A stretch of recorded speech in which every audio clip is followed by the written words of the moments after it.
The crystal wine glass shattered against the marble floor. Rebecca Matthews stood frozen, 8 months pregnant, staring at the divorce papers scattered across her dinner plate like a cruel appetizer she never ordered. "Ladies and gentlemen," her millionaire husband announced to their shocked dinner guests, "I'm divorcing my wife, effective immediately." What Rebecca didn't know yet was that this public humiliation was just the beginning. While she'd been painting the nursery and planning their future, Jonathan Sterling had been plotting her destruction with military precision. The prenup that would leave her with nothing. The affair with his employee that had been going on for months. The systematic plan to erase her from the $18 million company she'd helped build from nothing. But Jonathan Sterling made one fatal mistake that night. He underestimated the pregnant woman he was trying to discard. Because Rebecca wasn't just carrying his child, she was carrying evidence that would expose every lie, every betrayal, and every calculated move he'd made. And when a judge heard the whole truth about what this powerful man had done to his pregnant wife, the consequences would be more devastating than Jonathan ever imagined. This is the story of how one woman's fight for justice became a masterclass in why you should never, ever underestimate a mother protecting her child's future. The crystal wine glass shattered against the marble floor. Rebecca Matthews stood frozen, 8 months pregnant, watching expensive Bordeaux seep into the cream Persian rug. The sound echoed through their penthouse dining room like a gunshot. "Ladies and gentlemen," her husband Jonathan Sterling announced to their dinner guests, "I have an important announcement to make." Rebecca smiled, one hand resting on her swollen belly. She assumed he was going to talk about the baby. Maybe announce they'd finally chosen a name. Emma Rose. They'd discussed it just that morning while she made his coffee. Instead, Jonathan pulled out a manila envelope from behind his chair. "Rebecca, you're being served with divorce papers. Effective immediately." The words hit her like ice water. The room went completely silent. Rebecca's hands began to shake as Jonathan dropped the legal documents onto her dinner plate. The papers scattered across her untouched shrimp scampi. "John, what are you doing?" Her voice came out as barely a whisper. "What I should have done months ago. This marriage is over. You need to move out of the master bedroom tonight." Rebecca looked around the table at their guests. Business partners and their wives stared at her with a mixture of shock and uncomfortable fascination. Victoria Blake, John's head of design, sat at the far end of the table. She didn't look surprised at all. Neither did Eleanor Sterling, John's mother, who had been unusually cold all evening. "I don't understand," Rebecca said. "We're having a baby in 4 weeks." "That doesn't change anything," Jonathan replied. His voice was clinical, cold, like he was discussing quarterly earnings instead of destroying their 8-year marriage.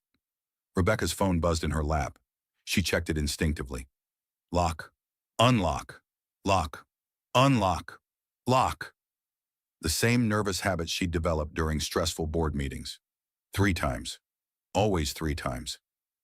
"John, can we please discuss this privately?" she asked. "There's nothing to discuss. The papers are legal. My attorney filed them this afternoon." One of the business partners cleared his throat. "Perhaps we should give you two some privacy." "No need," Jonathan said. "Rebecca understands this is just business. Don't you?" Rebecca, she stared at the divorce papers soaking up Alfredo sauce, 8 months pregnant, at their own dinner party. In front of their friends and colleagues. "You planned this," she realized. "You invited everyone here to watch. I thought it would be easier this way. Clean, professional." Victoria Blake spoke for the first time all evening. "Jonathan believes in transparency in all his business dealings." Business dealings. Rebecca's marriage had just been reduced to a business dealing. The baby kicked hard against her ribs, as if sensing the chaos surrounding them both. "What about our baby?" Rebecca asked. "We'll work out custody arrangements after the birth, assuming you can prove you're a fit parent." The threat hung in the air like smoke. Rebecca felt her world tilting sideways. Everything she thought she knew, everything she'd built with this man, was crumbling in real time. "The prenup is ironclad," Eleanor Sterling added helpfully. "You'll get nothing, dear, just as it should be." Rebecca's dinner guests began excusing themselves one by one. Awkward mumbles about early meetings and babysitters. Within 10 minutes, she sat alone at the table with John, Victoria, and Eleanor. I'm 8 months pregnant, she repeated, as if saying it enough times would make this nightmare stop. Yes, you've mentioned that several times now, John said. It doesn't change the legal facts. Rebecca pushed back from the table. Standing was difficult now. Her center of gravity had shifted months ago. Everything about her body felt foreign and unwieldy. Where am I supposed to go? The guest house by the pool will work temporarily. Until you find other arrangements? Other arrangements. Like she was a piece of furniture being moved to storage. John, we've been together for 8 years. We built sterling innovations together. We planned this baby together. You helped with some marketing in the early days, he corrected. That hardly makes you a partner. Victoria nodded in agreement. The company's success came from Jonathan's vision and technical expertise. Rebecca stared at the woman who had been her husband's employee for 3 years, who had eaten dinner at their home dozens of times, who had helped plan the baby shower that was supposed to happen next weekend. How long? Rebecca asked. How long? What John replied. How long have you two been sleeping together? That's not relevant to the divorce proceedings, Eleanor interjected. But Victoria's slight smile told Rebecca everything she needed to know. This wasn't new. This wasn't sudden. This had been planned for months.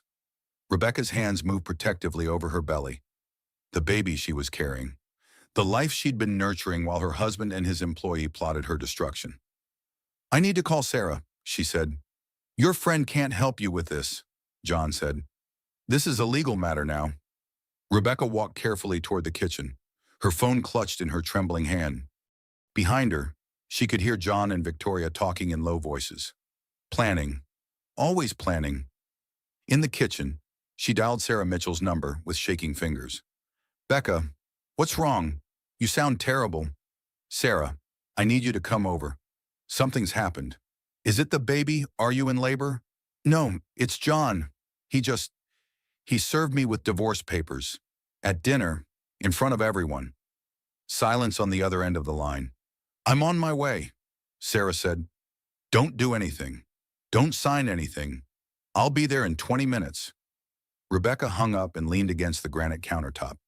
The same countertop where she'd made John coffee every morning for 5 years, where they'd discussed baby names and nursery colors just hours ago. She looked back toward the dining room. John was showing Victoria something on his phone. They were laughing. Rebecca's marriage was over, and they were laughing. 8 months pregnant, and her husband had just destroyed her life at a dinner party. The baby kicked again, harder this time. It's going to be okay, she whispered to her belly. Somehow, it's going to be okay.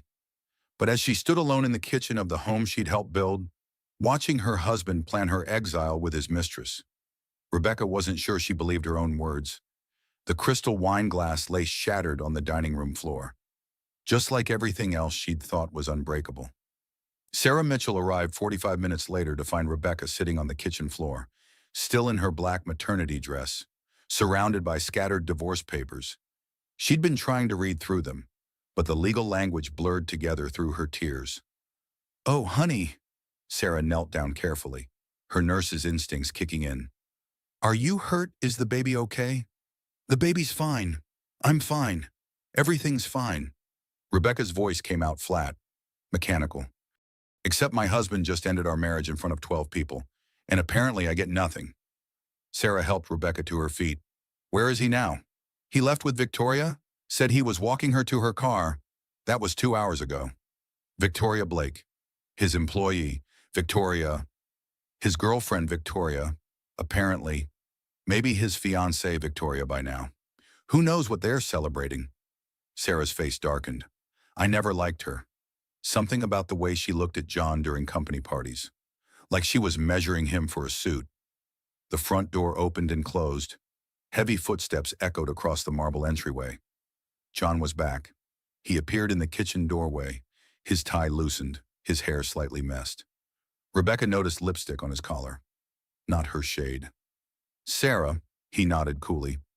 I assume Rebecca called for emotional support? I called for a friend, Rebecca said.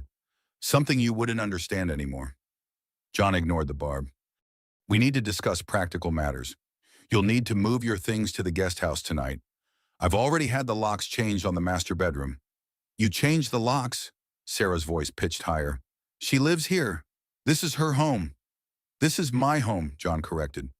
Rebecca's name isn't on the deed. The prenup was very specific about property ownership. Rebecca's stomach dropped. She trusted him completely when they'd signed that document 3 years ago. He'd said it was just a formality, protection for both of them. What about the company? She asked. I helped build Sterling Innovations from nothing. You did some early marketing work. I appreciate the contribution. But let's not exaggerate your role. Sarah stepped forward. Exaggerate? Becca landed your first 3 major clients. Her campaigns built your brand recognition. She worked 80-hour weeks while you figured out the technical side. That was then. The company has evolved far beyond those early marketing efforts. The company that's now worth $15 million, Rebecca said quietly. $18 million. Actually, but none of that matters. The prenup protects all business assets acquired during the marriage. Rebecca felt like she was drowning. What about our baby? We'll discuss custody arrangements after the birth. My attorney will be in touch about visitation schedules and support obligations. Support obligations? Sarah exploded. She's carrying your child, which is why I'll meet my legal requirements for child support. Nothing more. The cruelty in his voice was breathtaking. This was the man who had cried when they saw the first ultrasound, who had spent hours researching the safest car seats and organic baby food. John, I don't understand what's changed. 3 months ago, you were painting the nursery. Last week, you were talking about taking paternity leave. 3 months ago, I thought I could make this work. I was wrong.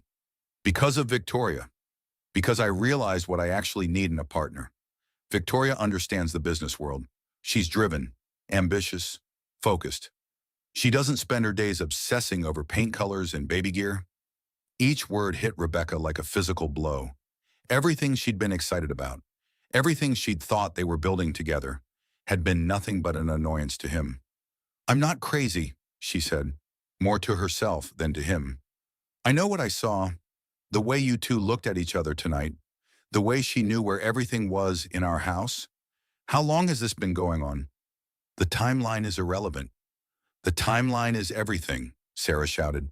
If you were cheating during the marriage, the prenup might not be valid. John's expression didn't change, but Rebecca caught a flicker of something in his eyes. Concern, fear. I suggest you focus on practical matters instead of conspiracy theories, he said. You have until tomorrow evening to move to the guest house. After that, you'll need to find alternative arrangements. Alternative arrangements. Rebecca's voice cracked. I'm 8 months pregnant. Where am I supposed to go? That's not my concern anymore. The kitchen fell silent, except for the hum of the refrigerator and Rebecca's ragged breathing.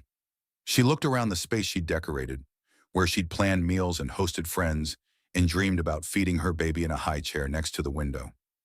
You're really doing this, she whispered. I'm doing what I should have done months ago. Eleanor Sterling appeared in the kitchen like a specter. Rebecca hadn't heard her come in. Jonathan is making the right choice, the older woman announced. A man of his caliber needs a wife who can keep up. Victoria understands business. You've become domestic. The word dripped with disdain. She's 8 months pregnant, Sarah said. Of course she's focused on domestic things right now. Exactly the problem. Jonathan needs a partner, not a dependent. Rebecca started crying again. She couldn't help it. The hormones, the shock, the betrayal, it all crashed over her at once. Stop crying, Eleanor commanded. It's unseemly. Her husband just destroyed her life, Sarah snapped. She can cry if she wants to. Her husband just freed himself from a mistake. The sooner Rebecca accepts that, the easier this will be for everyone. Rebecca pressed her hands against her belly, feeling the baby move restlessly inside her, as if the stress was affecting both of them. I need to lie down, she said. The guest room is available, John offered magnanimously. Come on, Sarah put her arm around Rebecca's shoulders. Let's get you settled. As they walked toward the stairs, Rebecca could hear John and Eleanor talking in low voices behind them. Planning again. They were always planning. The guest room felt like a hotel room, impersonal and cold. Sarah helped Rebecca out of her dress and into pajamas, while Rebecca moved like a robot through the motions. "What am I going to do?" Rebecca asked as Sarah helped her into bed. "First, you're going to sleep. Then tomorrow, we're going to find you the best divorce attorney in the city. What if he's right? What if the prenup really is ironclad?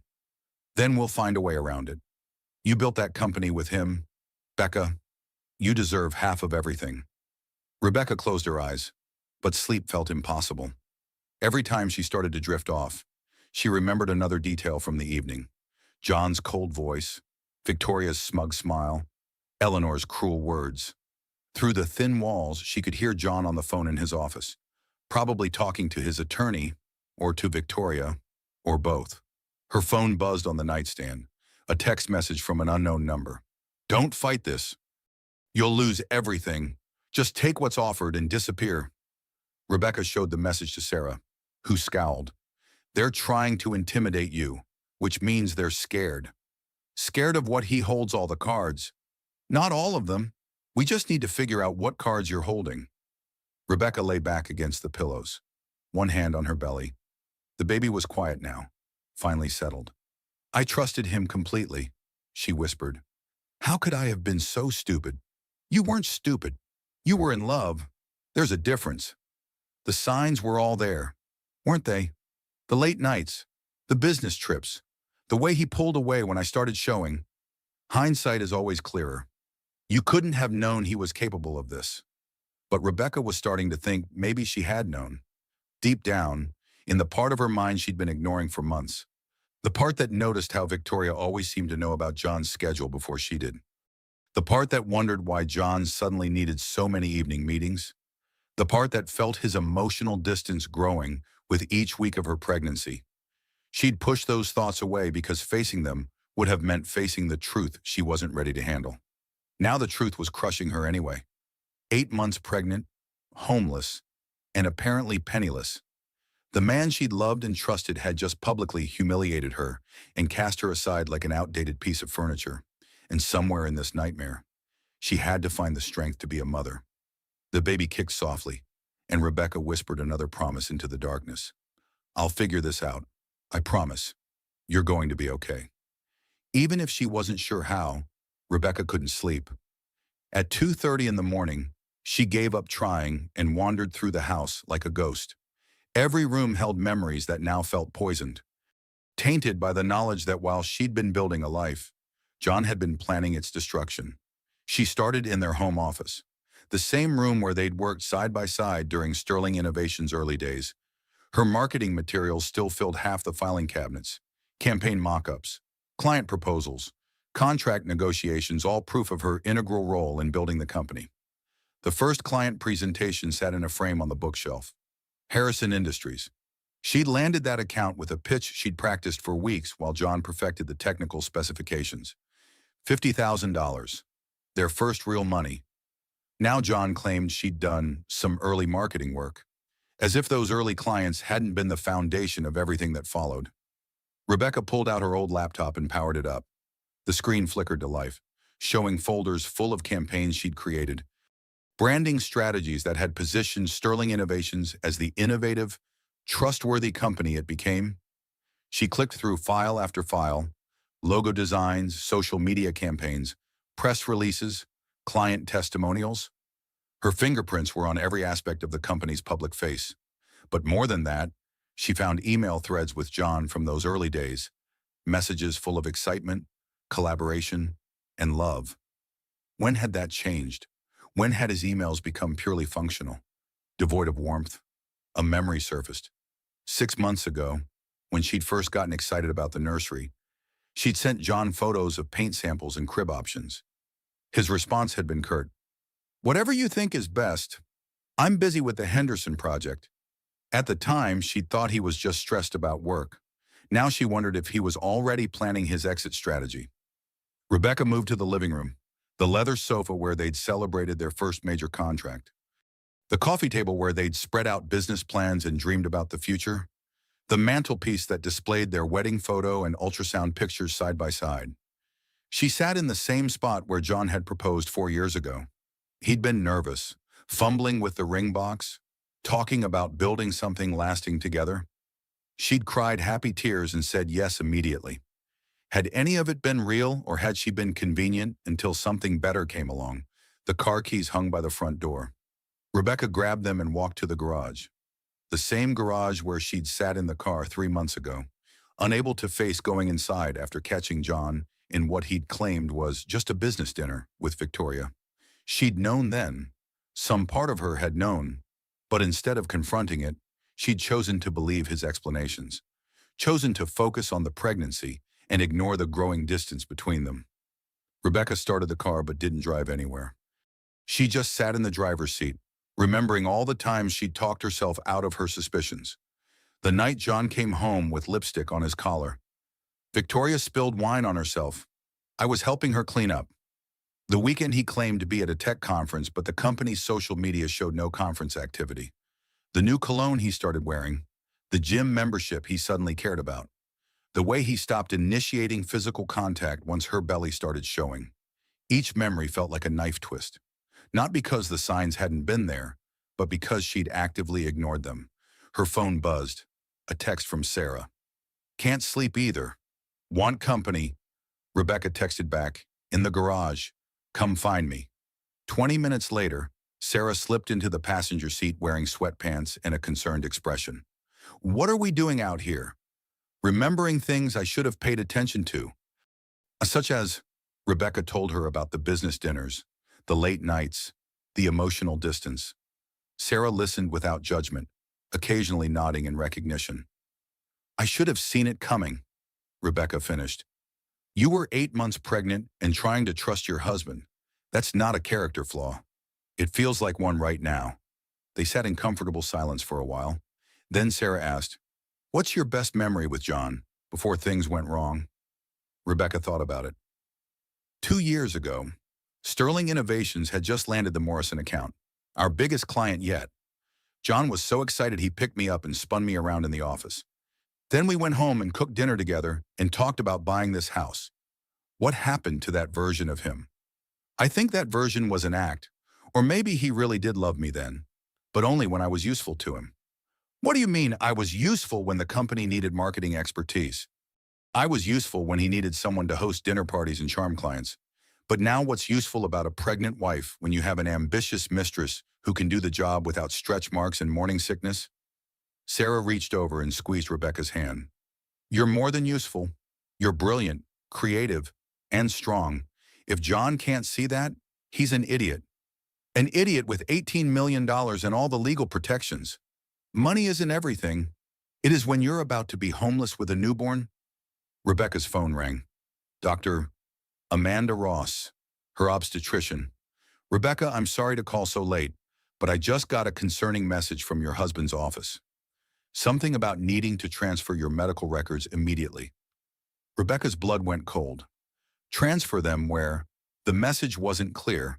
It just said there had been a change in your insurance coverage and I needed to prepare your file for transfer. Is everything all right? No. Everything is not all right. John filed for divorce today. He's trying to cut off my health insurance. Silence on the other end of the line. Rebecca, you're due in 4 weeks. This is not the time for insurance complications. Do you have anywhere else to go for coverage? I don't know. I don't know anything anymore. Listen to me. Stress is not good for you or the baby right now. You need support, not chaos. Is there someone who can help you sort this out? I have a friend here with me.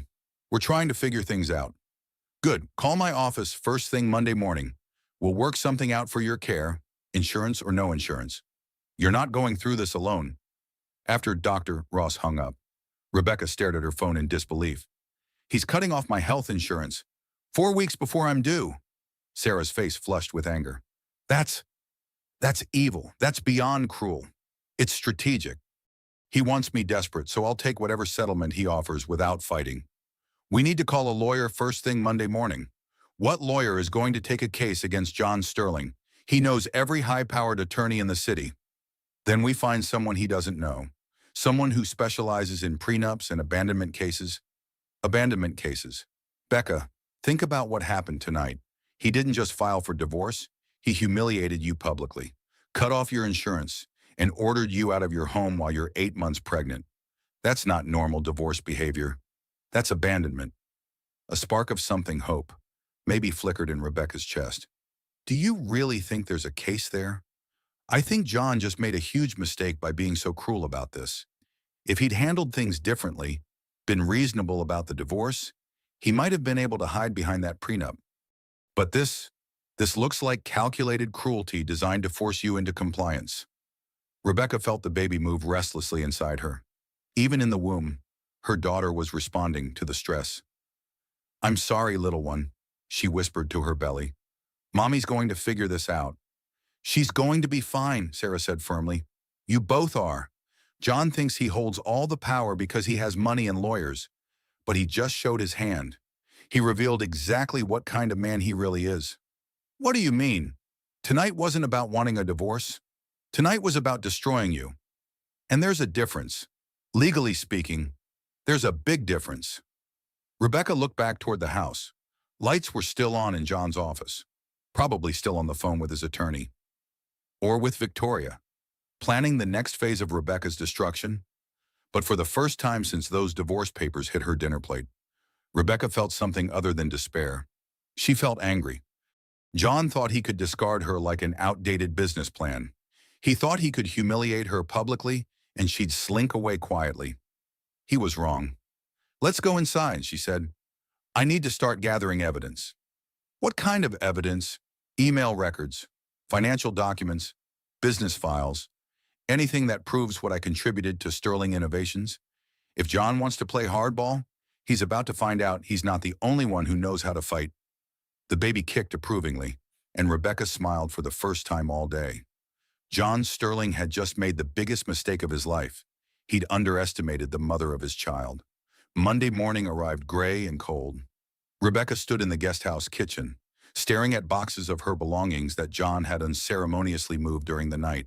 Her maternity clothes thrown in with kitchen items, photo albums mixed with bathroom supplies.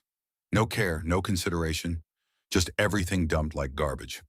Sarah had stayed the weekend, helping Rebecca sort through the chaos and research divorce attorneys. They'd found one name that kept appearing in articles about complex prenup cases: David Thompson, a former prosecutor who specialized in financial fraud and marriage dissolution. His office doesn't open until 9, Sarah said, checking the time. But I called the emergency line. He'll see you this morning. Rebecca pulled John's business credit card from her wallet. Will this still work? Try it. He might not have thought to cancel the cards yet. Or he's hoping I'll rack up charges so he can claim I'm financially irresponsible. The card worked at the coffee shop, but Rebecca ordered carefully. No need to give John ammunition for a custody battle. David Thompson's office sat in a modest building downtown, a sharp contrast to the glass towers where John's corporate attorneys worked. The waiting room was comfortable but not ostentatious, professional without being intimidating. David himself was younger than Rebecca had expected, maybe mid-40s, with kind eyes and an honest handshake. He looked like someone who understood regular people problems, not just corporate power plays. Mrs. Sterling, thank you for coming in. I understand you're facing some urgent circumstances. Rebecca, please. And yes, my husband filed for divorce Friday night, in a very public, very humiliating way. Rebecca told the story from the beginning. The dinner party, the papers thrown on her plate, the immediate eviction from the master bedroom, the insurance cancellation. David took notes, his expression growing darker with each detail. May I see the prenuptial agreement? Rebecca handed over the papers. David read through them carefully, occasionally raising his eyebrows or making small sounds of disapproval. This document is extremely one-sided, he said finally, almost predatory. You signed away rights to property, business assets, even intellectual property you helped create. John said it was standard protection for both of us. Standard for him, maybe, but Mrs. Sterling, there are several things about this agreement that concern me legally, such as, first, the timing of service. Abandoning a pregnant spouse through public humiliation could constitute emotional abuse designed to coerce compliance. Second, the prenup's language about business assets assumes your contributions were minimal, but from what you've told me, that's demonstrably false. Hope flickered in Rebecca's chest. What does that mean? It means we might have grounds to challenge the agreement, but I need to ask you some difficult questions. When did your husband's affair begin? I don't know for certain. I suspected something 3 months ago, but it could have been longer. If we can prove adultery occurred before or during your pregnancy, that changes everything. Adultery can void a prenuptial agreement if it constitutes fraud or breach of marriage contract. Rebecca's hands trembled as she pulled out her phone. I have some photos from company events. Victoria and John together, but maybe standing too close or looking too comfortable. David studied the images. These are suggestive but not conclusive. We need harder evidence. Financial records, hotel receipts, communications. I have access to John's cloud storage. At least, I did as of Friday. That access was legitimate as his wife. Yes, we shared everything. Bank accounts, credit cards, digital files. Then we need to move quickly before he changes passwords. But Mrs. Sterling, I need to warn you about something else. What? Your husband's behavior suggests this divorce was planned well in advance. The timing, the public humiliation, the immediate insurance cancellation. This is strategic. He's trying to put you in an impossible position so you'll accept whatever settlement he offers. How do you know? Because I've seen this pattern before. Wealthy men who want to discard their wives but protect their assets. They create a crisis, apply maximum pressure, and hope their wives panic into signing away their rights. Rebecca felt sick. So this was all calculated. Most likely. But here's the thing about calculated cruelty. It leaves evidence. Men like your husband think they're smarter than everyone else. They document their plans, communicate with attorneys, leave digital trails. What kind of trails? Email communications with lawyers about divorce strategy, financial movements designed to hide assets, evidence of relationship with his mistress that predates the pregnancy. Rebecca thought about John's meticulous record-keeping. He documented everything for business purposes. Maybe that habit had extended to planning her destruction. What do we do first? First, we file an emergency motion for temporary support and housing. You cannot be left homeless and without medical care while pregnant. Second, we demand full financial disclosure. Third, we start building our case that this prenup was signed under false pretenses. What about custody? David's expression softened. Your husband's behavior works in our favor there too. Judge, don't look kindly on men who abandon pregnant wives. His actions suggest prioritizing personal desires over family stability. How long will this take? That depends on how hard your husband wants to fight. But Mrs. Sterling, I need you to understand something. This is going to get ugly. Your husband has money and power, and men like that don't like being challenged. I don't have a choice. I can't let him destroy me. No, you can't, and I don't think you will. Rebecca signed the retainer agreement, using John's credit card. Let him see the charge. Let him know she wasn't going quietly. When she got back to the guest house, she found Victoria Blake sitting at the outdoor table by the pool, perfectly dressed, perfectly composed, perfectly in control. Rebecca, I was hoping we could talk. About what? About making this easier for everyone. Victoria gestured to a chair, but Rebecca remained standing. 8 months pregnant, but she wasn't going to sit down for this conversation. Jonathan asked me to speak with you, to help you understand that fighting this divorce will only hurt everyone involved. Everyone or just you and John? You too. Legal battles are expensive and emotionally draining. Why put yourself through that when you could start fresh somewhere else? Rebecca studied the woman who had been sleeping with her husband. Victoria was beautiful in a cool, calculated way. Designer clothes, perfect makeup, not a hair out of place. Everything Rebecca felt like she wasn't anymore. How long have you been sleeping with my husband? That's not relevant to, it's relevant to me. How long? Victoria's composure slipped slightly. Jonathan and I have a professional relationship that evolved into something more meaningful. That's not an answer. Fine, we've been together for 8 months. The words hit Rebecca like a physical blow. 8 months. Victoria had been sleeping with John before Rebecca even got pregnant. So the entire time I've been carrying his child, you've been in his bed. It wasn't about you. It was about Jonathan realizing what he actually needs in a partner. What he needs is someone who understands his ambitions, someone who can match his drive and vision. You're... Victoria gestured vaguely at Rebecca's pregnant form. You're domestic. The same word Eleanor had used, like being excited about having a baby was a character flaw. I built Sterling Innovation's entire marketing strategy. I landed the first 3 major clients. I created the brand identity that made your boyfriend $18 million. That was years ago. Jonathan has evolved beyond those early efforts. Jonathan has evolved beyond me. You mean? Yes, exactly. And fighting that reality will only make things worse for you. Rebecca's phone buzzed with a text from Sarah. David filed the emergency motions. John's going to be furious. Good, Rebecca thought. Let him be furious. You need to understand something. Victoria, I'm not going anywhere quietly. I helped build that company, and I deserve half of everything. If John wants a war, he'll get one. Victoria's mask slipped completely. You have no idea what you're up against. Jonathan has resources, connections, the best lawyers money can buy. You have nothing. I have the truth, and sometimes that's enough. The truth, Victoria laughed. The truth is that you were convenient until you weren't. The truth is that Jonathan never loved you the way he loves me. The truth is that you're about to be a single mother with no money, no home, and no future. The cruelty in her voice was breathtaking. This woman had destroyed Rebecca's marriage and now wanted to gloat about it. Get off my property, Rebecca said quietly. It's not your property anymore. As long as I'm living here, it's my space. Get out. Victoria stood gracefully. Jonathan wants you out of the guest house by Thursday.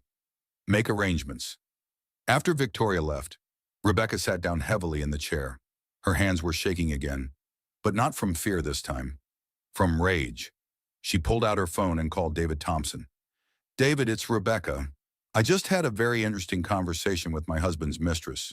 She just told me they've been together for 8 months, since before I got pregnant. That's excellent news for our case. I mean, can you prove it? I'm about to try.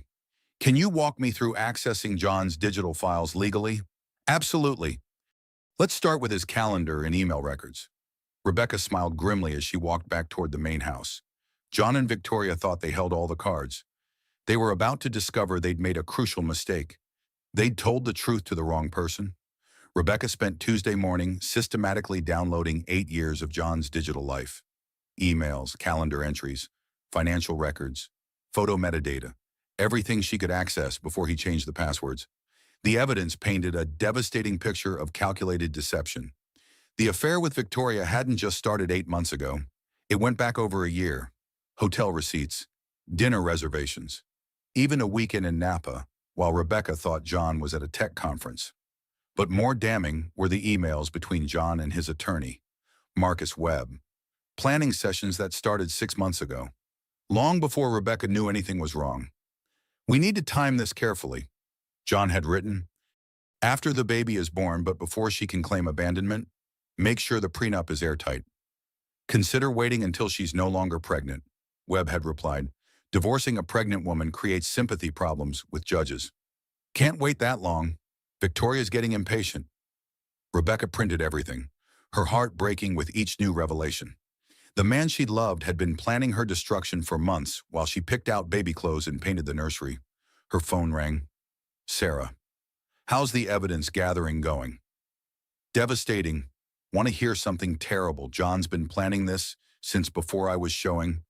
His lawyer advised him to wait until after the birth, but he couldn't because Victoria was getting impatient.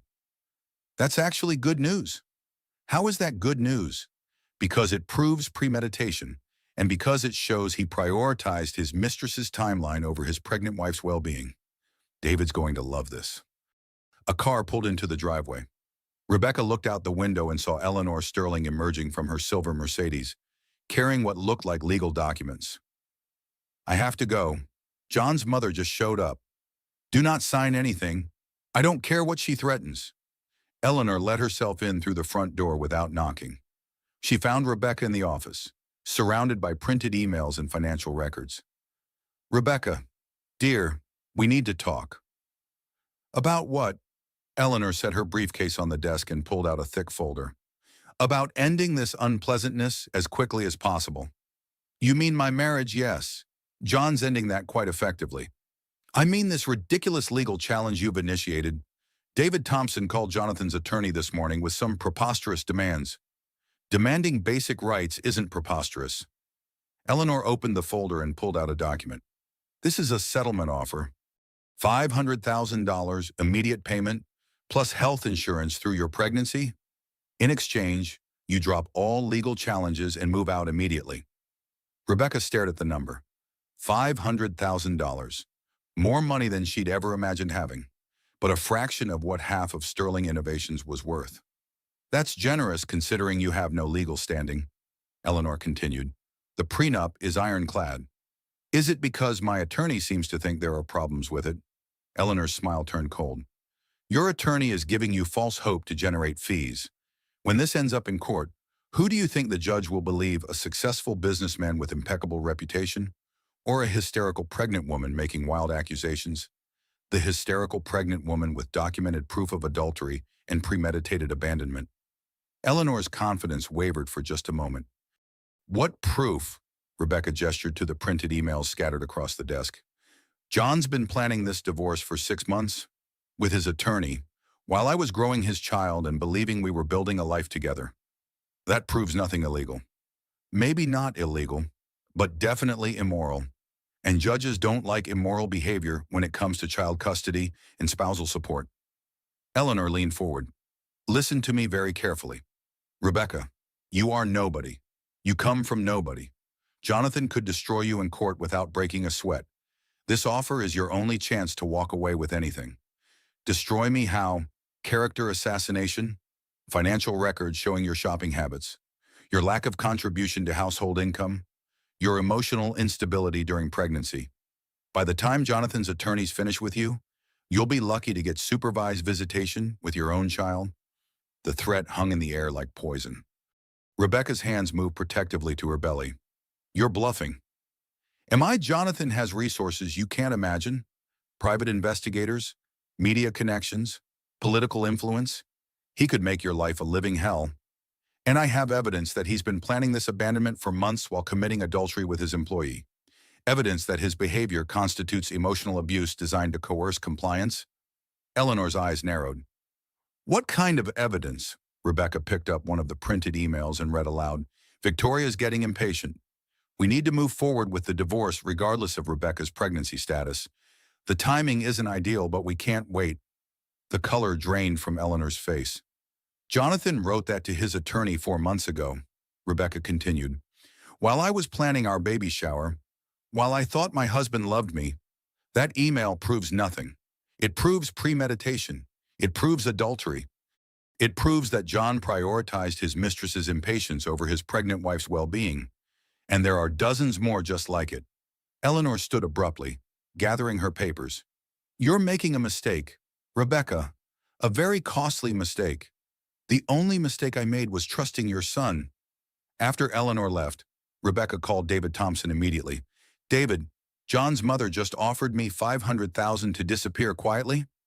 That's interesting. What did you tell her? I told her about the emails I found. She went pale and left immediately. Good. The fact that they're offering settlements means they're worried.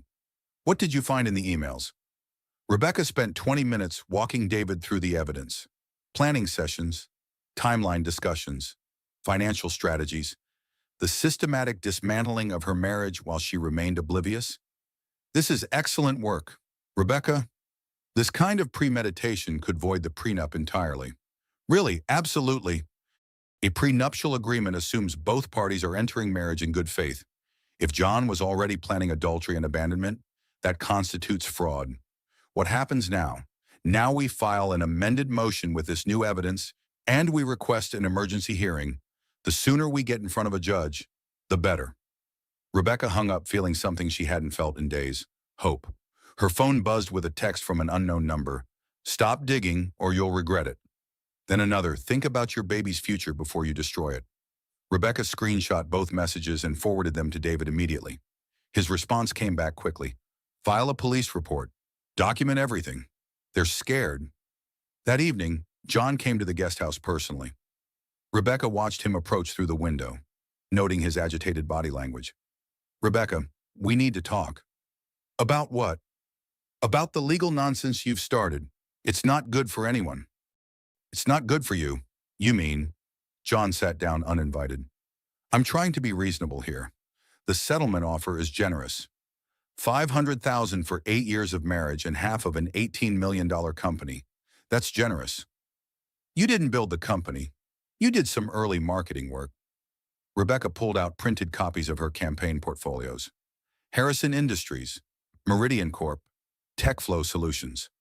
I landed those accounts with campaigns I created, campaigns that generated the revenue that built your company. That was years ago. Those clients are still with Sterling Innovations, still generating revenue, still building your net worth.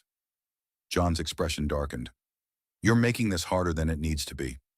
For who you, Victoria? Because it's been pretty hard for me since you threw divorce papers at me in front of our friends. I did what I had to do. You did what you wanted to do. There's a difference. John stood and began pacing. Fine. Let's say you fight this and somehow get a judge to award you half the company. Do you think I'll just hand over the keys? Do you think the business will survive a prolonged legal battle? Do you think our clients will stick around while we destroy each other in court? Are you threatening to destroy your own company to spite me? I'm explaining reality. You could end up with half of nothing instead of a guaranteed 500,000. Rebecca studied her husband's face. Desperation lurked beneath his anger. You're scared, she realized. You're actually scared that I might win. I'm trying to protect everyone involved. You're trying to protect yourself and Victoria because you know what you did was wrong. What I did was make a difficult choice. What you did was commit adultery while your wife was pregnant, plan her public humiliation, and try to steal everything she helped build. That's not a difficult choice. That's cruelty. John's mask slipped completely. You want to know the truth, you're right. I planned this carefully because I knew you'd never leave voluntarily. You'd cling to this marriage even if it made us both miserable. So you decided to force me out. I decided to take control of my own life by destroying mine, by freeing us both. Rebecca laughed bitterly. Freeing us both, you mean freeing yourself to be with Victoria while leaving me homeless and pregnant. You're not homeless. You have options. What options? You've cut off my insurance, my access to our bank accounts, my ability to support myself or our child. That's temporary until we reach a settlement. A settlement that gives you everything and me nothing. John stopped pacing and looked directly at her. Rebecca, I'm trying to be generous here. But if you push this, if you make me fight you in court, I will win. And when I win, you'll get nothing. Less than nothing. Is that a threat? It's a promise. After John left, Rebecca sat alone in the guest house kitchen, processing what had just happened. Her husband had just explicitly threatened to destroy her if she fought for her rights. She called Sarah. He just threatened me, directly. Said if I fight him in court, I'll end up with less than nothing. Did you record it? No, but I will next time.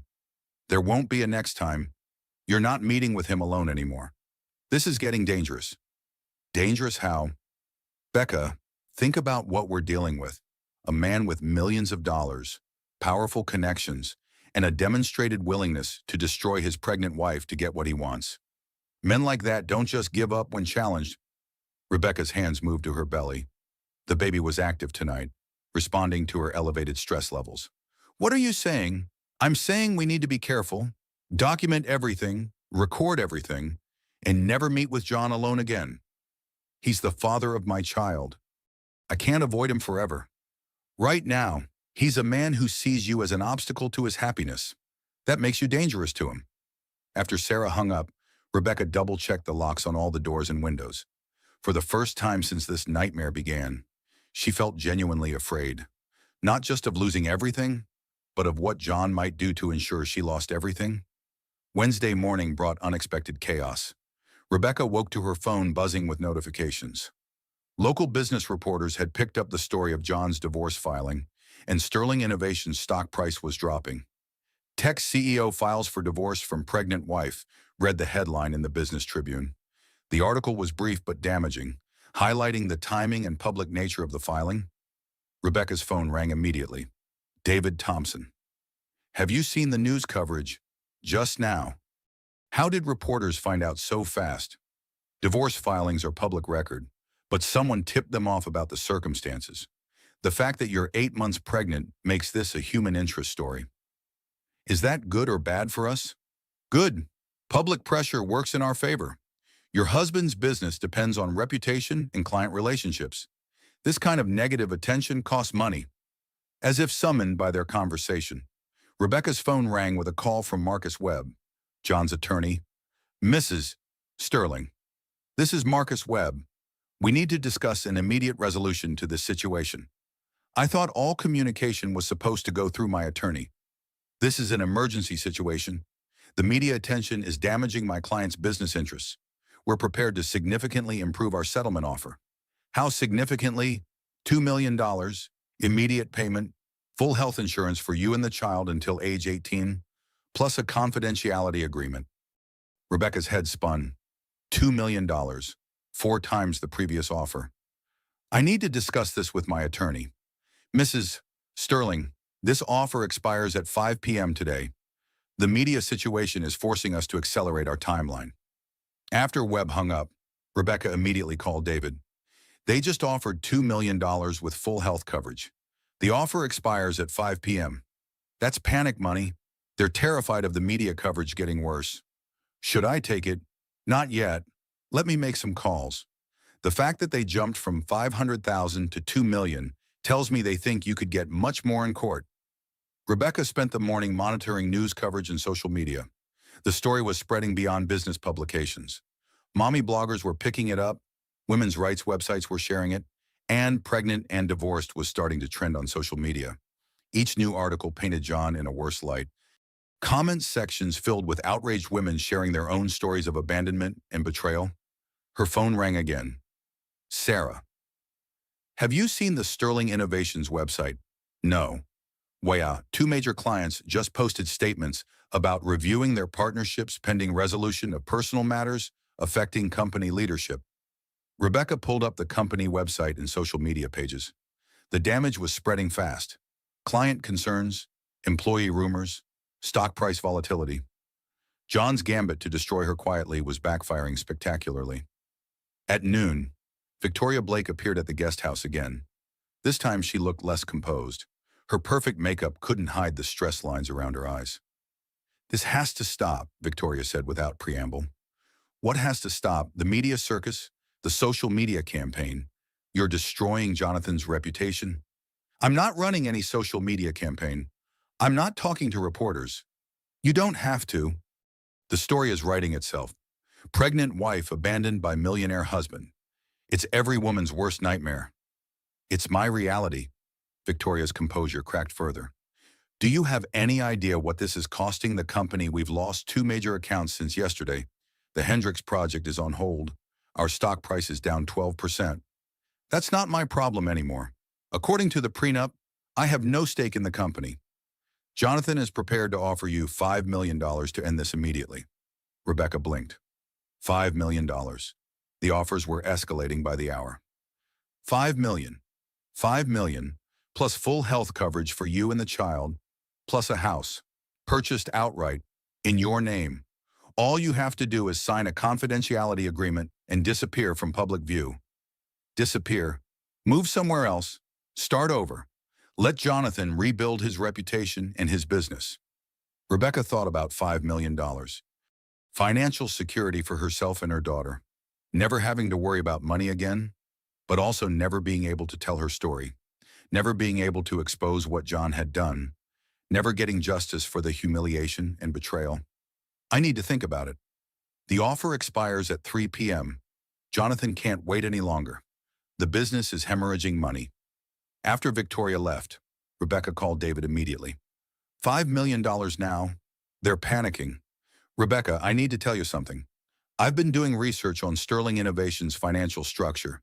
The company is worth more than $18 million. How much more? Based on current contracts and projected revenue, closer to $30 million. And that's before we factor in intellectual property value, including marketing strategies you created.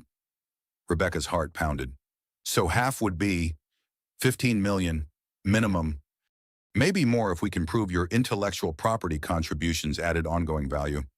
They're offering $5 million to avoid paying $15 million. Exactly. But Rebecca, I need you to understand something else. Fighting for 15 million means a protracted court battle, depositions, testimony, character assassination attempts. They'll try to destroy your reputation to protect John's. What do you recommend? That depends on what you can live with. 5 million is enough to ensure you and your daughter never want for anything. 15 million is justice, but getting it will cost you emotionally. Rebecca looked around the guest house, her temporary home, while her husband planned her permanent exile. She thought about Emma Rose, growing inside her, about the world she wanted her daughter to grow up in, a world where women didn't have to accept crumbs from the tables of powerful men. I want justice. Are you sure? I'm sure. John thought he could discard me publicly and I'd disappear quietly. He was wrong. Then we fight. Rebecca called Victoria at 3:15 p.m. The offer has expired, Victoria said coldly. Good, because I'm rejecting it. Silence on the other end of the line. Rebecca, you're making a huge mistake. I'm making the right choice. Finally. Jonathan will destroy you in court. Let him try. That evening, John came to the guest house one final time. His controlled demeanor was completely gone. He looked haggard, desperate, and furious. You stupid, vindictive bitch, he snarled. Do you have any idea what you've done? I've stood up for myself. Finally, you've destroyed everything, the company, our reputation, our future. Your future with Victoria. You mean, the Hendricks account is gone. Morrison Industries is reviewing their partnership. We could lose everything. That's what happens when you publicly humiliate your pregnant wife. John, actions have consequences. I offered you $5 million. You offered me hush money. There's a difference. John stepped closer, his hands clenched into fists. You think you're going to get 15 million.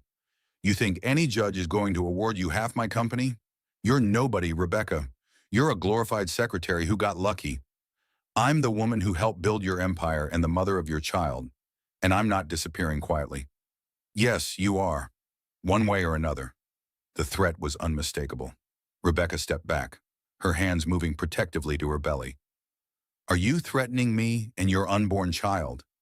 John seemed to realize what he'd said. His expression shifted from rage to calculation. I'm explaining reality. You can't win this fight. Watch me. After John left, Rebecca immediately called David and then the police to report the threatening behavior. Both calls were documented, both taken seriously. As she settled into bed that night, Rebecca felt something she hadn't experienced in weeks: genuine hope. John's empire was crumbling, his reputation was in ruins, and his desperation was showing. For the first time since this nightmare began, Rebecca wasn't the one who was scared. John was.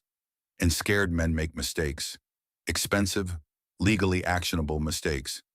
The war was just beginning, but Rebecca was no longer fighting it alone. She had the truth, the evidence, and now the public on her side. Tomorrow, she would start fighting back in earnest. Thursday night, 3 a.m. Rebecca sat alone in the nursery she'd spent months perfecting, surrounded by tiny clothes that still smelled like hope. The mobile above the crib turned slowly in the silent air, casting gentle shadows on the walls she'd painted pale yellow for her daughter.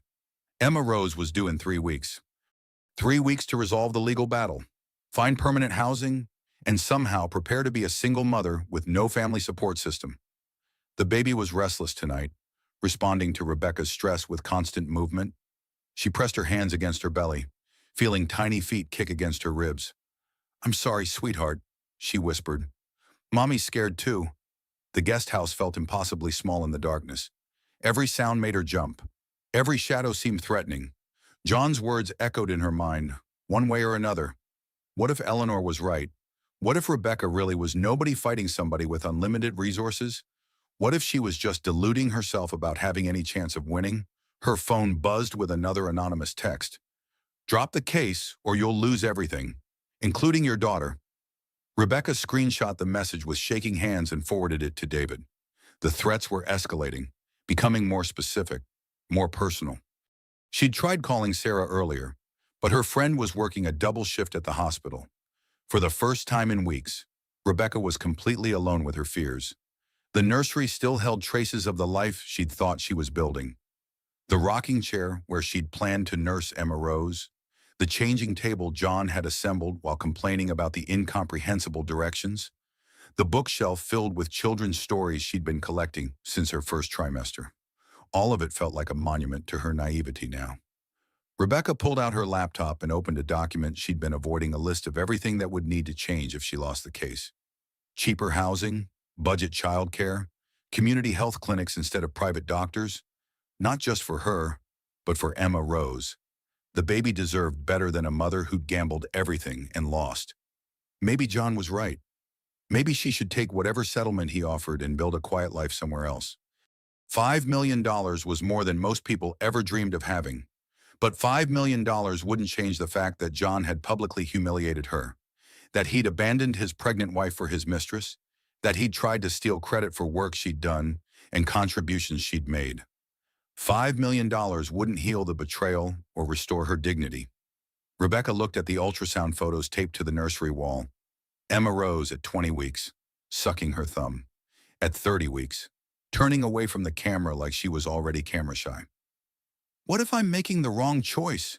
Rebecca asked the photos. What if fighting for what's right isn't what's best for you?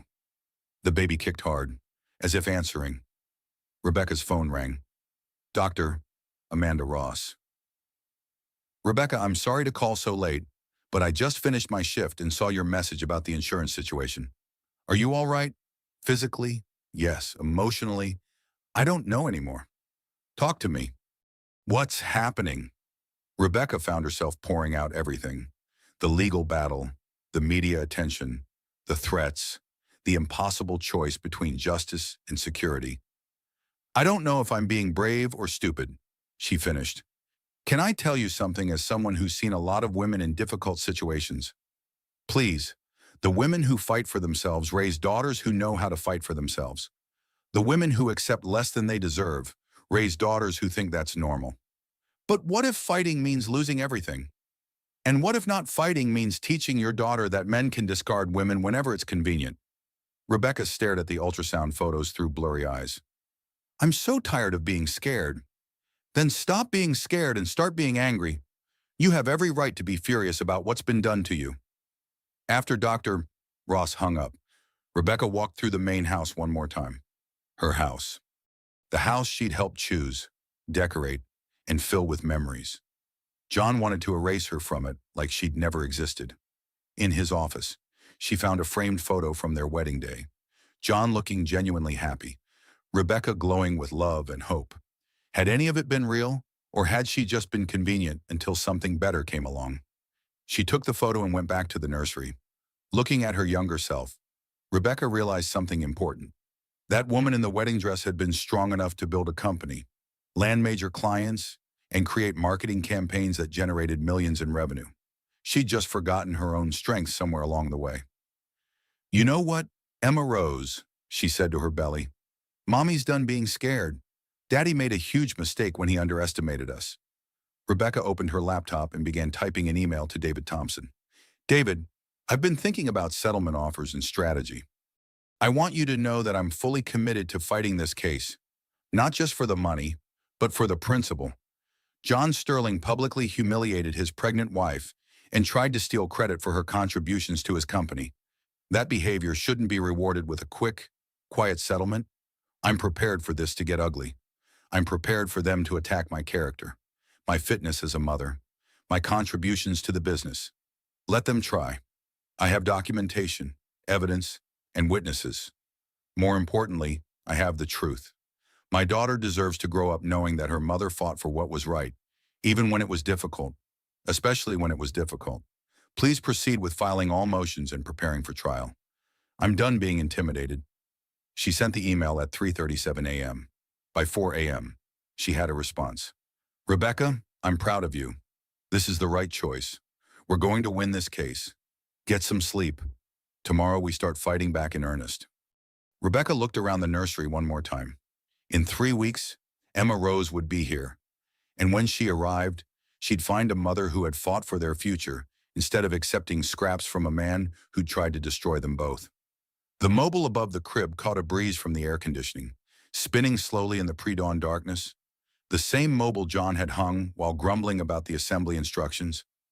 Rebecca reached up and adjusted it, centering it perfectly above where Emma Rose would sleep. Her daughter deserved a mother who knew her own worth. Tomorrow, Rebecca would remind the world of exactly what that worth was. But tonight, for the first time in weeks, she slept peacefully. The baby settled into calm, rhythmic movements, as if sensing her mother's newfound resolve. The worst was behind them now. The real fight was about to begin. Rebecca woke Friday morning to sunlight streaming through the nursery windows and a text from David. Emergency hearing scheduled for Monday at 9 a.m. Judge Patricia Hawthorne presiding. She's tough but fair. Perfect for our case. For the first time in 2 weeks, Rebecca felt genuinely optimistic. Judge Hawthorne had a reputation for protecting women and children in family court cases. She didn't tolerate manipulation or abandonment, regardless of how wealthy the parties involved might be. Rebecca's phone rang. Sarah. I saw the news about the hearing. How are you feeling? Ready, nervous, but ready. David thinks we have a strong case. You do have a strong case. And Becca, I'm proud of you for fighting back. Even if it means giving up millions in settlement money, especially because it means giving up settlement money, you're fighting for principle, not just profit. That afternoon, Rebecca drove to her old office building for the first time since the divorce filing. Sterling Innovations occupied the top 3 floors, a testament to the company's growth from John's garage startup to major tech firm. She wasn't there to see John. She was there to meet with former colleagues who might testify about her role in building the company. Marcus Chen from accounting greeted her warmly in the lobby. Rebecca, how are you holding up? Better now. Marcus, can I ask you something confidential? Of course. Do you remember the early revenue reports? The first 3 years when I was handling marketing? Absolutely. Your campaigns generated about 60% of our initial client base. Why? John's claiming my contributions were minimal. I need documentation of the revenue generated by clients I personally landed. Marcus's expression darkened. That's ridiculous. You built our entire client acquisition strategy. I have the reports in my office if you want copies. That would be incredibly helpful. Rebecca, I hope you know that most of the staff thinks what John's doing is terrible. The timing, the way he's handling it, it's not the man we thought we knew. Over the next 2 hours, Rebecca met quietly with 6 other longtime employees. All of them remembered her contributions clearly. All of them were willing to testify about her integral role in the company's success. By the time she left the building, Rebecca had commitments from former colleagues to provide testimony and documentation supporting her case. Saturday morning brought an unexpected visitor. Eleanor Sterling stood at the guest house door, looking uncomfortable and defeated. Rebecca, may I come in? What do you want, Eleanor? To apologize and to ask you to consider one final settlement offer. Rebecca stepped aside reluctantly. Eleanor entered but remained standing, clutching her designer handbag like a shield. $10 million, Eleanor said without preamble. Full custody to you with generous visitation for Jonathan, health insurance for life, a house anywhere you want to live. What's the catch? Complete confidentiality. No testimony about Jonathan's behavior. No discussion of the circumstances surrounding the divorce. You disappear from public view and let this story die. Rebecca studied Eleanor's face. The older woman looked exhausted, aged by the stress of the past 2 weeks. Why are you here instead of John? Because Jonathan is not handling this well. The business is suffering badly.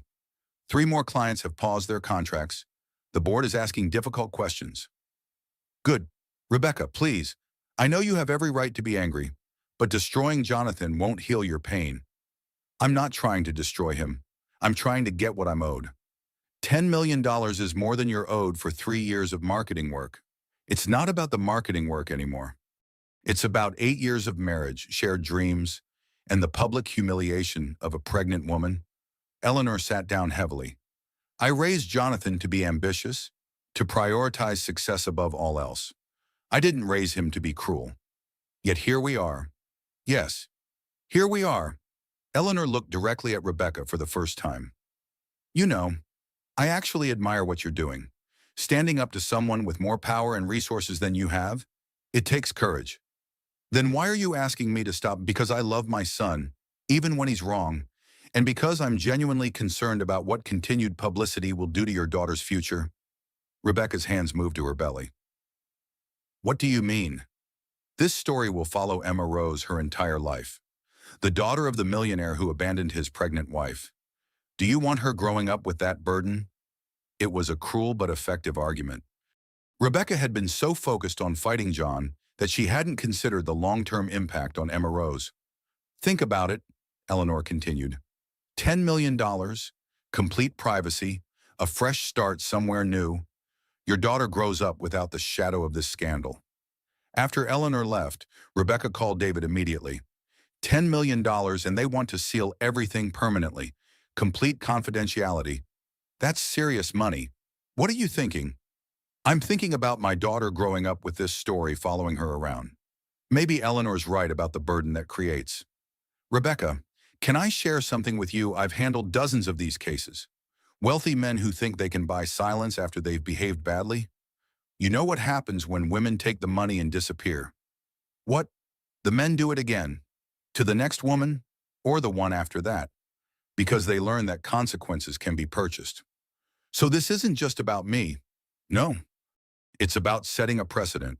When powerful men face real consequences for abandoning their families, it makes other powerful men think twice."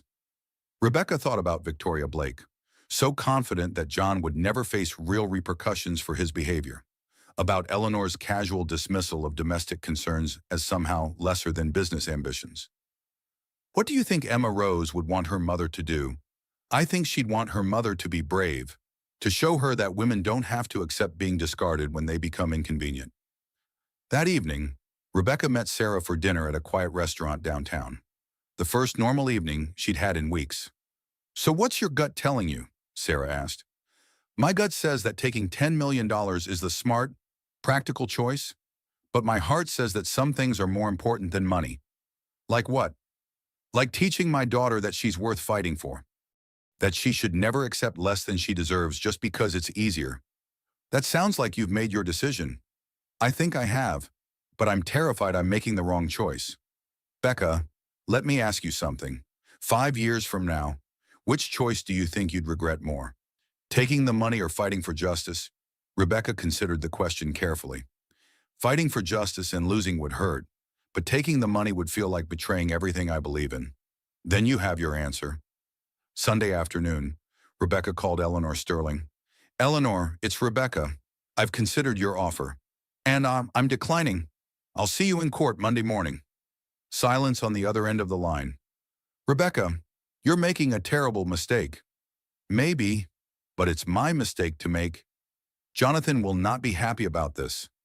Jonathan stopped being my concern when he threw divorce papers at me in front of our friends. That evening, Rebecca spent an hour in the nursery, organizing tiny clothes and checking that everything was ready for Emma Rose's arrival. The crib, the changing table, the rocking chair where she planned to nurse her daughter. Everything she dreamed about during the early months of pregnancy, when she thought she was building a family with a man who loved her. Now she was preparing to raise Emma Rose alone, but not in poverty, not in shame, and not in silence. Tomorrow morning, she would walk into Judge Patricia Hawthorne's courtroom and demand justice for herself and her daughter. Win or lose, she would teach Emma Rose the most important lesson a mother could teach, that women don't have to accept being discarded, that sometimes the most important fights are the hardest ones.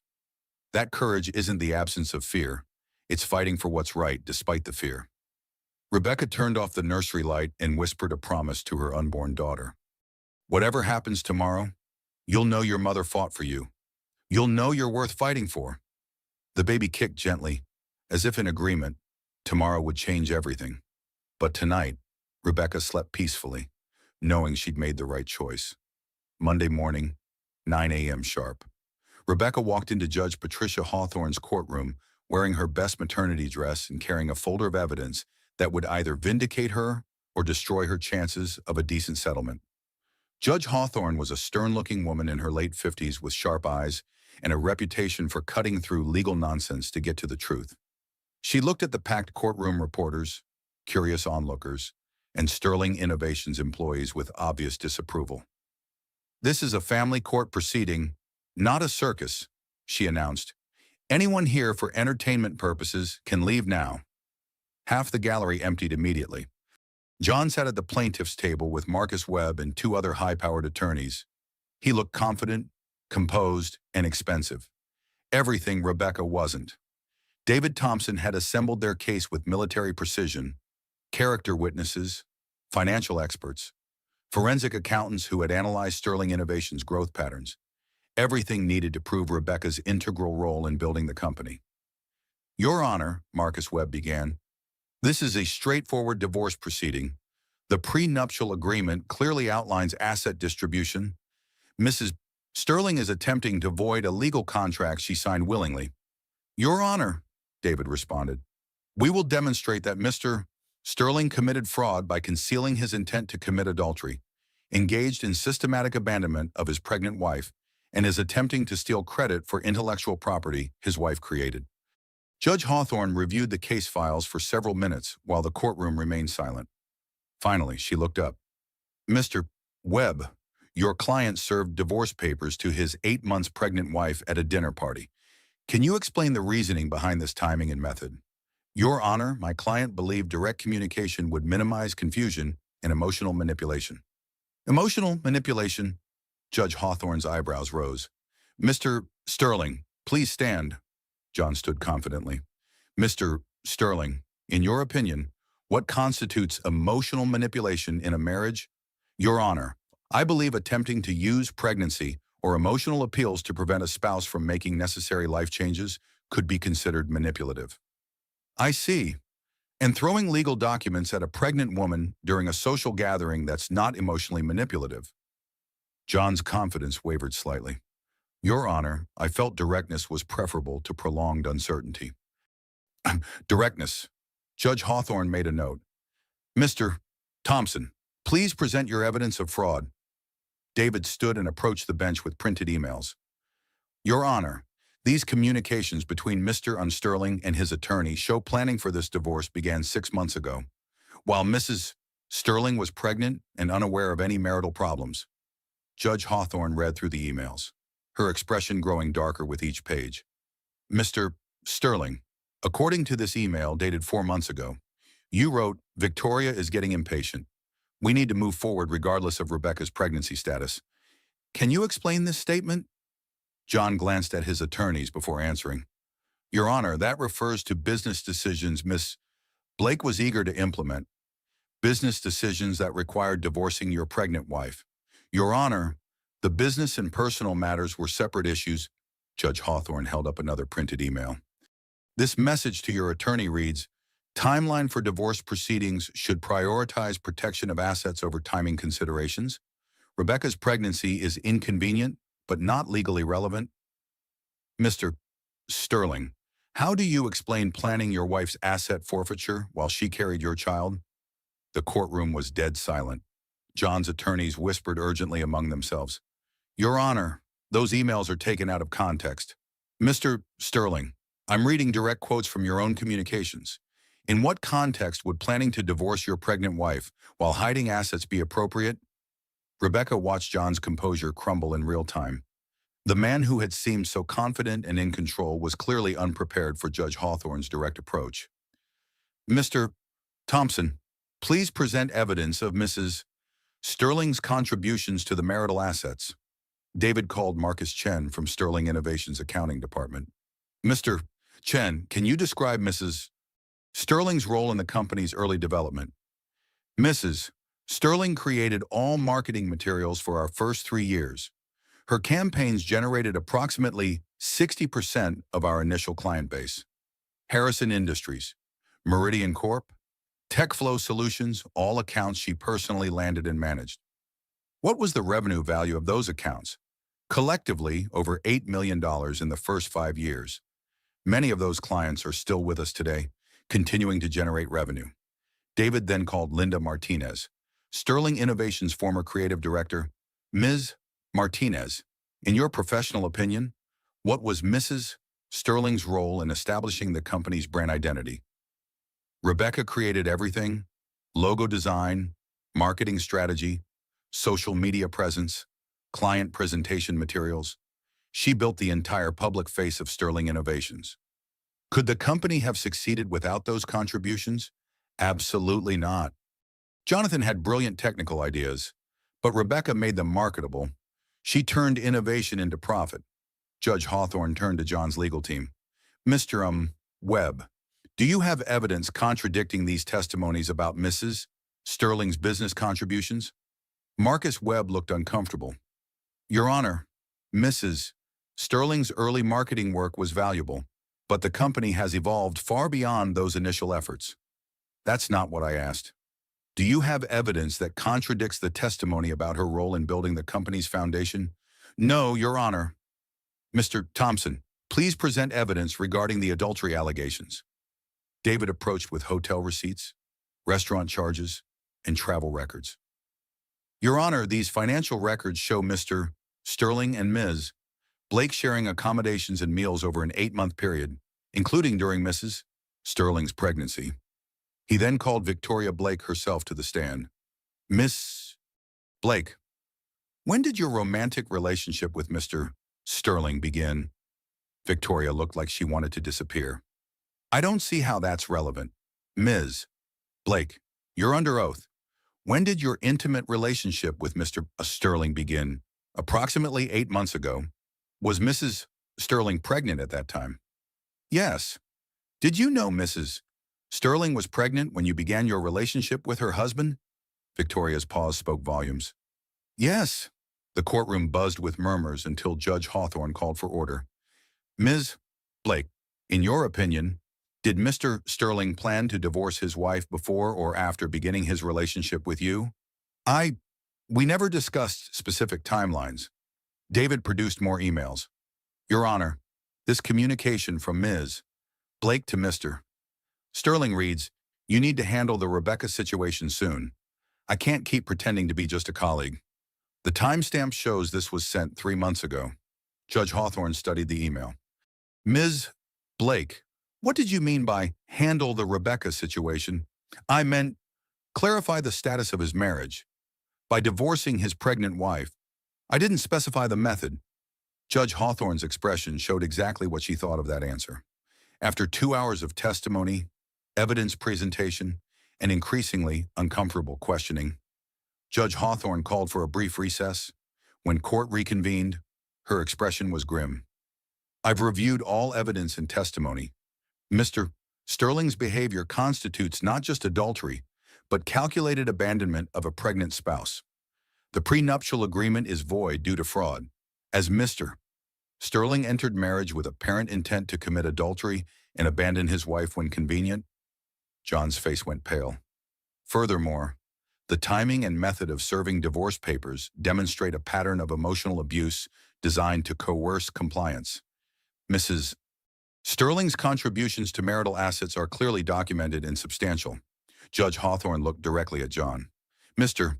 Sterling, your behavior toward your pregnant wife has been cruel, calculated, and legally actionable. You planned her humiliation and abandonment while she carried your child and believed she was building a family with you. The judge's voice carried moral authority that filled the entire courtroom. My ruling is as follows. The prenuptial agreement is hereby voided in its entirety. Mrs. Sterling is awarded 50% of all marital assets, including Sterling Innovations. The family home is awarded to Mrs. Sterling. Mr. Sterling will pay spousal support of $15,000 monthly for 5 years. Rebecca's hands trembled as she processed the words. 50%, everything. Furthermore, given Mr. Sterling's demonstrated willingness to abandon his pregnant wife, custody of the minor child will be awarded primarily to Mrs. Sterling, with Mr. Sterling receiving supervised visitation until he completes court-mandated counseling regarding his treatment of family members. John shot to his feet. Your Honor, that's... Mr. Sterling, you will sit down and remain silent. Your behavior throughout this proceeding has been appalling. You planned the public humiliation of your pregnant wife, attempted to steal credit for her business contributions, and showed callous disregard for your child's welfare. Judge Hawthorne's gaze was withering. In 30 years on this bench, I have rarely seen such calculated cruelty toward a pregnant spouse. Your behavior is a disgrace to marriage, fatherhood, and basic human decency. The courtroom was utterly silent. Miss Blake, you are hereby ordered to cease all contact with Mr. Sterling for a period of 1 year while he completes counseling. Your interference in this marriage constitutes alienation of affection and will be considered in any future proceedings. Victoria looked stunned. This court is adjourned. Mr. Sterling, I suggest you reflect seriously on the type of father and man you want to be. Your daughter will judge you by your actions during her mother's pregnancy. As the gavel fell, Rebecca felt tears streaming down her face. Not tears of sadness, but of relief, vindication, and overwhelming gratitude. David hugged her carefully, mindful of her pregnancy. We did it, Rebecca. We won everything. Across the courtroom, John sat in stunned silence while his attorneys gathered papers and whispered urgently. Victoria had already fled through a side exit. Eleanor Sterling approached Rebecca hesitantly. Rebecca, I owe you an apology. You showed grace under pressure that my son did not. Emma Rose is fortunate to have you as her mother. Thank you, Eleanor. That means more than you know. As Rebecca walked out of the courthouse with Sarah and David, reporters called questions that David politely deflected. The story would be told, but on Rebecca's terms and in her time. How does it feel? Sarah asked. Like I can breathe again. Like Emma Rose and I are going to be okay. More than okay, David said.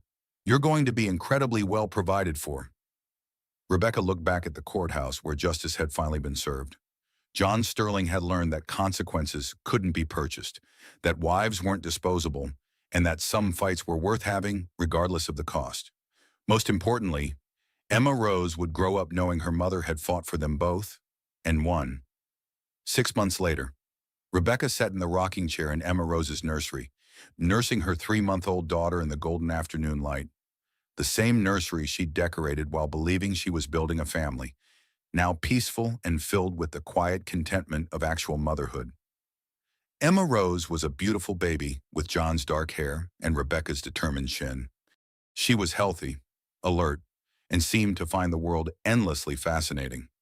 Nothing like the traumatic birth Rebecca had feared during those dark weeks of legal uncertainty.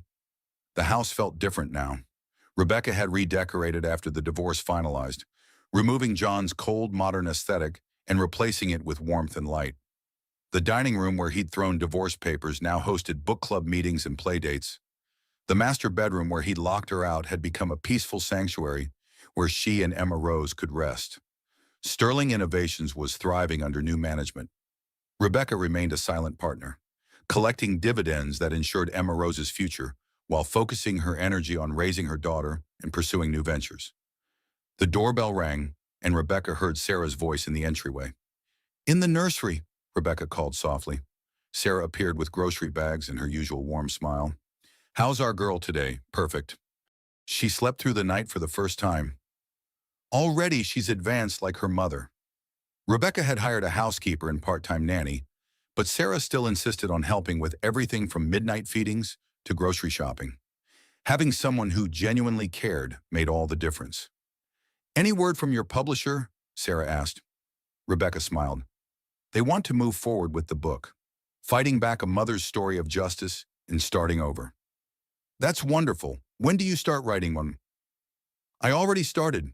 Emma Rose naps a lot, so I have time to process everything that happened. The book had been Sarah's idea. Rebecca's story had inspired thousands of women who reached out through social media and email. Women facing similar situations. Women who needed to know that fighting powerful men was possible and worth doing. Speaking of processing things, how are the custody visits going? Rebecca's expression grew thoughtful. Better than expected. Actually, the counseling seems to be helping John. He's not the same man who threw those papers at me. John's court-mandated therapy had forced him to confront his behavior in ways that legal consequences alone couldn't achieve. He was learning to be present during his supervised visits with Emma Rose, to engage with her as a father rather than treating parenting as another business obligation. Think he's genuinely changed. I think he's trying to change. Whether that's genuine or just compliance with court orders remains to be seen. What about Victoria? Rebecca laughed. Victoria took a job in Seattle about a month after the trial. Apparently, being publicly identified as the other woman in a high-profile abandonment case isn't great for career prospects in this city. Good riddance. Actually, I feel sorry for her now. She thought she was getting a successful man who would prioritize her ambitions. Instead, she got someone who demonstrated he'd abandon anyone when it became convenient. Emma Rose finished nursing and looked up at Rebecca with bright, alert eyes, 3 months old and already showing signs of her mother's determination. "What does your schedule look like this week?" Sarah asked. "Tuesday, I'm speaking at the Women's Business Network about prenups and asset protection. Thursday is the support group for single mothers. Friday, I have a consultation with a woman whose husband is trying to hide assets offshore." Rebecca had become an unofficial advocate for women facing complex divorce situations. David Thompson referred cases to her regularly, and she developed expertise in helping women document their contributions to family businesses. "You've built quite a second career out of this nightmare. It feels good to help other women avoid what I went through, or at least to fight back more effectively." The afternoon sun slanted through the nursery windows, casting everything in warm gold. Rebecca looked around the room that had once represented her dreams of a traditional family. Now the heart of the unconventional but happy family she and Emma Rose had become. "Rebecca, can I ask you something personal?" "Always." "Do you ever regret fighting instead of taking one of the settlement offers?" Rebecca considered the question while Emma Rose dozed in her arms. "Sometimes I think about how much easier life would have been with $10 million and no court battle. But then I look at Emma Rose and think about the example I set for her." "What kind of example?" "That she's worth fighting for. That women don't have to accept being discarded. That sometimes the most important battles are the hardest ones." "And financially, are you comfortable?" "More than comfortable. Between my share of sterling innovations and the speaking fees and book advance, Emma Rose and I will never want for anything. But more importantly, I sleep well at night knowing I stood up for myself." Emma Rose stirred and opened her eyes, focusing on her mother's face with the intense concentration that babies bring to everything. "Hello, sweetheart," Rebecca whispered. "Did you have a good nap?" The baby made soft cooing sounds, as if answering. "She's going to be brilliant," Sarah observed. "She's going to be strong. She's going to know her worth and never let anyone convince her to accept less." Rebecca's phone buzzed with a text from David Thompson. "Just settled the Henderson case using your documentation strategy. Another woman gets half of everything instead of walking away with nothing. Thank you for showing them how to fight." "More good news?" Sarah asked. "Another woman who won't be discarded quietly. Another man who learned that consequences can't be purchased." As the afternoon faded into evening, Rebecca prepared Emma Rose for bedtime. The same routine she'd dreamed about during those terrifying weeks when she didn't know if she'd be able to provide for her daughter or even keep custody. Now Emma Rose would grow up secure, loved, and financially protected. But most importantly, she'd grow up knowing her mother had fought for their future when it would have been easier to disappear quietly. Rebecca tucked Emma Rose into the crib where she'd once whispered desperate promises in the darkness. Now those promises had been kept. "Sweet dreams, little one. Tomorrow we start another day in the life we built together." The baby settled into peaceful sleep, and Rebecca stood for a moment looking around the nursery. The mobile still turned slowly above the crib, casting gentle shadows on the walls. Everything was different now. Everything was better. Rebecca had learned that the prison door had been unlocked all along. She just needed the courage to walk through it. In the morning, she'd continue building the life she'd chosen instead of the life that had been chosen for her. She'd write another chapter of her book, help another woman document her business contributions, and raise her daughter to believe in her own worth. But tonight, she allowed herself a moment of quiet satisfaction. She'd fought the most important battle of her life and won. Not just the money or the house or the custody agreement. She'd won back herself, and that victory belonged to her forever. If Rebecca's story of fighting back against betrayal and winning everything inspired you, show your support by hitting that like button. It helps other women find stories like this when they need them most. Drop a comment below sharing your thoughts. Have you ever had to fight for what you deserved? What would you have done in Rebecca's situation? Your stories matter and help build a community of women supporting each other. Share this with someone who needs to hear that they're worth fighting for, whether they're facing their own battles or just need a reminder of their strength. And if you want more true stories of justice, redemption, and women who refuse to stay silent, subscribe and hit that notification bell Because every week, we bring you real stories of real women who prove that sometimes the most important victories come from the fights everyone said you couldn't win. Thanks for listening, and remember you're worth fighting for too.